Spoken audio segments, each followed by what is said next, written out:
लोकांना 5-5 पोरं होत होती तेव्हा तुम्ही शाळा काढल्या नाही.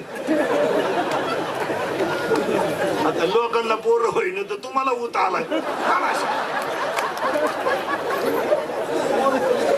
आणि त्याच्यामुळे क्वांटिटी वाढली, क्वालिटी क्वालिटी सध्याच्या जगात क्वालिटीच नाही, फक्त क्वांटिटी.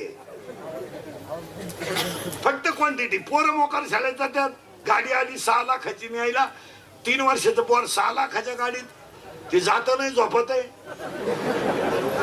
येता नाही झोपत आहे, तिथंही फक्त बिस्किट खाते. आणि त्याच्या म्हणते काय शिकवलं बाईनं, वांग शिकवलं बाईनं, काय शिकली बाई. 2.5 वर्षाच्या पोराला बाई शिकीलच काय.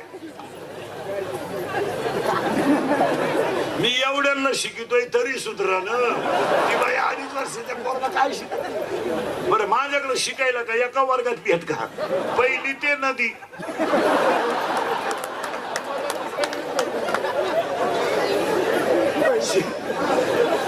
शिवाय रोज 3 टाइम, सकाळ दुपार संध्याकाळ.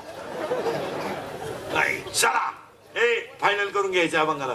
ज्ञानच देवे, देवच ज्ञान आहे. आणि आज कीर्तनाला घेतलेला अभंग ज्ञानोबरायांचा आहे. अभंगातला पहिला मुद्दा संपला. किचकट अभंग आहे, थोडासा किचकट आहे पण फिट करून देतो.